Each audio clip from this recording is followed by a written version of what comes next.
La resucitada. Abro comillas. Ardían los 4 blandones soltando gotazas de cera.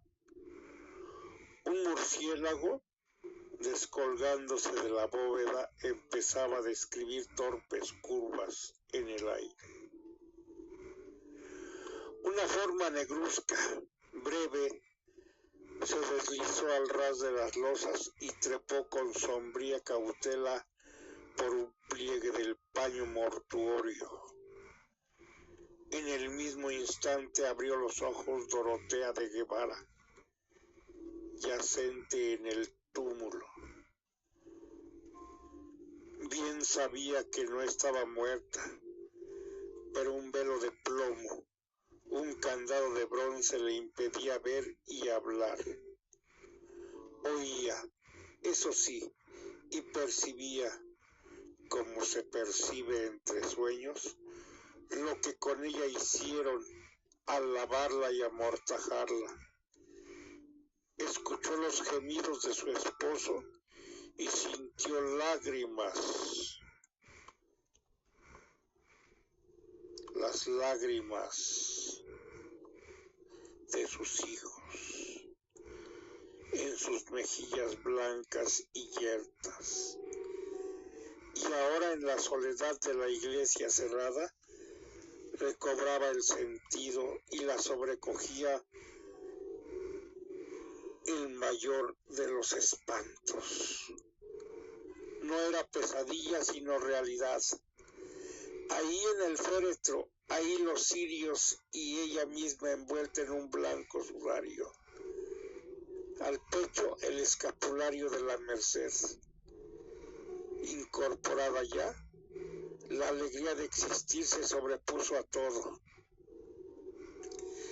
Vivía. Qué bueno es vivir, o por mejor decir, revivir. No caer en el pozo oscuro de la eternidad. En vez de ser bajada al amanecer en hombros de criados a la cripta, volvería a su dulce hogar y oiría el clamor regocijante de los que la amaban y ahora la lloraban sin consuelo. La idea deliciosa de la dicha que iba a llevar a la casa hizo latir su corazón, todavía debilitado por el síncope. Sacó las piernas del ataúd, brincó al suelo y con la rapidez suprema de los momentos críticos cambió su plan. Llamar, pedir auxilio a tales horas sería inútil, y de esperar al amanecer en la iglesia solitaria no era capaz. En la penumbra de la nave creía que asomaban caras fisgonas de espectros y sonaban dolientes quejumbres de ánimas en pena. Tenía otro recurso: salir por la capilla del Cristo. Era suya, pertenecía a su familia en patronato. Dorotea alumbraba perpetuamente con rica lámpara de plata a la santa imagen de nuestro Señor de la Penitencia. Bajo la capilla se cobijaba la cripta, enterramiento de los Guevara Benavides. La alta reja se columbraba a la izquierda,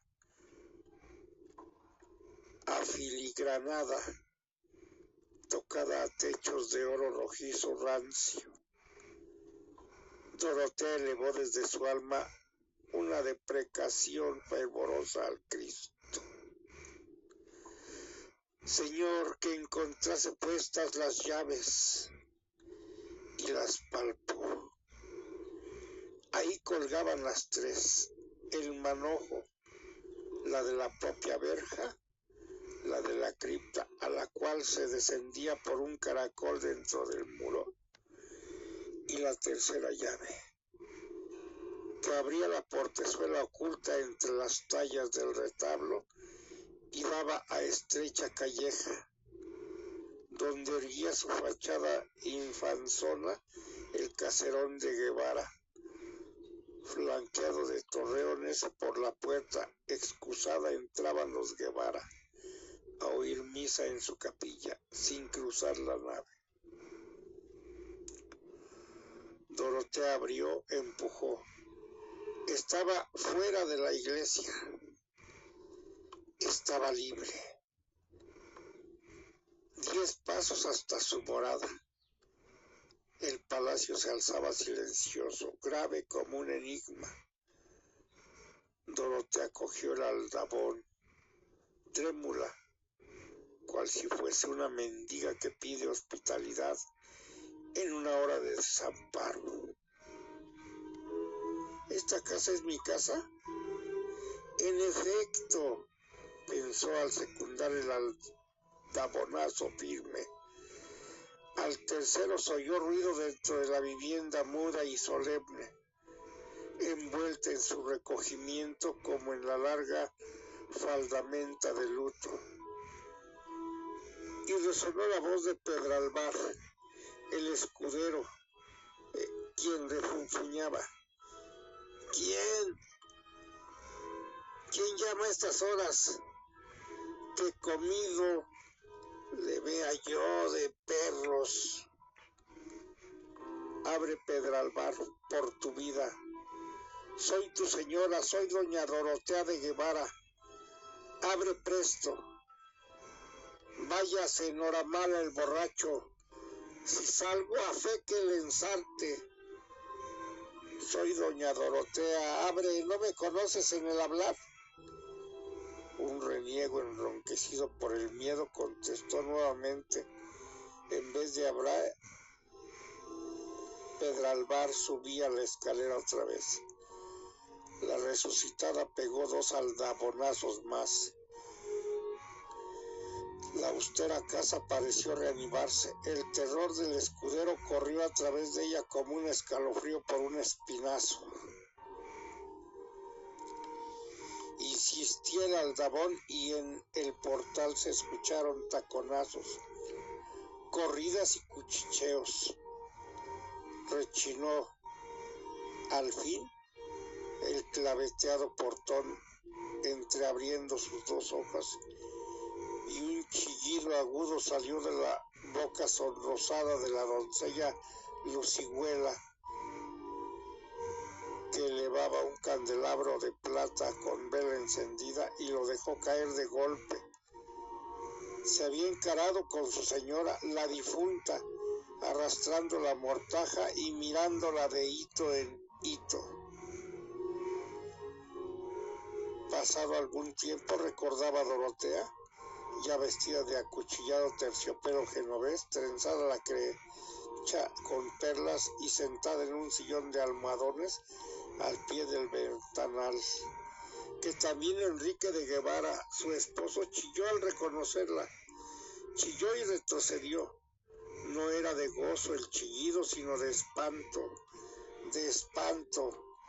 Sí, la resucitada no lo podía dudar, pues acaso sus hijos, doña Clara de 11 años, don Félix de 9, ¿no habían llorado de puro susto? Y lo habían hecho cuando vieron a su madre que retornaba de la sepultura. Y con llanto más afligido, más congojoso que el derramado al punto en que se la llevaban muerta, ella, que creía ser recibida entre exclamaciones de intensa felicidad, de júbilo infinito por verla vuelta a la vida. Cierto que días después se celebró una función solemnísima en acción de gracias por el milagro acaecido en tan fausta fecha. Cierto que se dio un fastuoso convite a los parientes y allegados. Cierto, en suma, que los Guevara hicieron cuanto cabe hacer para demostrar satisfacción por el singular e impensado suceso que le devolvía a la esposa y a la madre. Pero doña Dorotea apoyado el codo en la repisa del ventanal y la mejilla en la mano, pensaba en otras cosas. Desde su vuelta al palacio disimuladamente todos la oían. Dijérase que el soplo frío de la huesa, el hábito de haberla visto muerta y ahora el frío glacial de la cripta flotaba alrededor de su cuerpo. Mientras comía notaba que la mirada de los servidores, la de sus hijos, se desviaban oblicuamente de sus manos pálidas y que cuando acercaba a sus labios secos la copa de vino, los muchachos se estremecían. ¿Acaso no les parecía natural que comiese y bebiese la gente del otro mundo? Y doña Dorotea venía de ese país misterioso que los niños sospechaban, aunque no lo conociesen. Si las pálidas manos maternales intentaban jugar con los bucles rubios de don Félix, el chiquillo se desviaba, descolorido él a su vez, con el gesto, aquel gesto del que evita un contacto que le cuaja la sangre. Y a la hora medrosa del anochecer, cuando parecen oscilar las largas figuras de las tapicerías, si Dorotea se cruzaba con doña Clara en el comedor del patio, la criatura despavorida huía al modo que huye una maldita aparición, o se huye de un fantasma. Por su parte, el esposo, guardando a Dorotea tanto respeto y reverencia que ponía maravilla, no había vuelto a rodearle con su fuerte brazo la cintura. En vano la resucitada tocaba los arreboles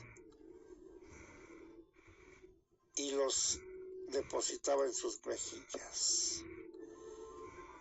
Mezclaba sus trenzas cintas y aljofares y vertía sobre su corpiño pomitos de esencia de oriente. Al trasluz del colorete se transparentaba la amarillez cesárea. Cetrina alrededor del rostro persistía forma de la toca funeral y entre los perfumes sobresalía el vaho húmedo de los panteones. Hubo un momento en que la resucitada hizo a su esposo lícita caricia. Quería saber si sería rechazada. Don Enrique se dejó abrazar pasivamente, pero en sus ojos negros y dilatados por el horror que a pesar suyo se asomaba a las ventanas del espíritu, en aquellos ojos un tiempo galanes, atrevidos y lujuriosos, leyó Dorotea una frase que zumbaba dentro de su cerebro ya invadido por rachas de demencia. De donde tú has vuelto no se vuelve. Y tomó bien sus precauciones.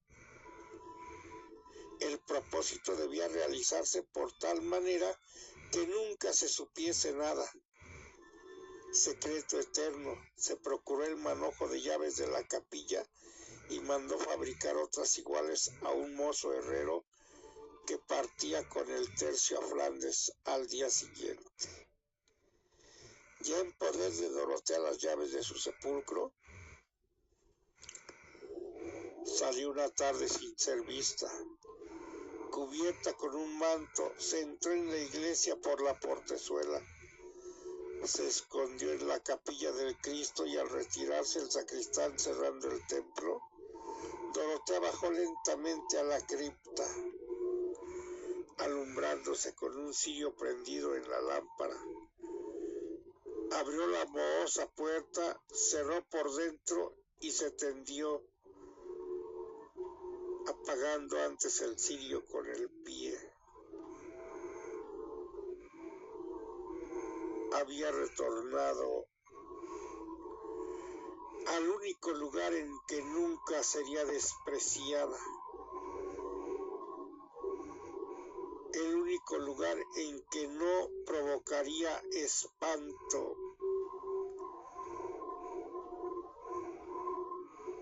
daría gusto a aquellos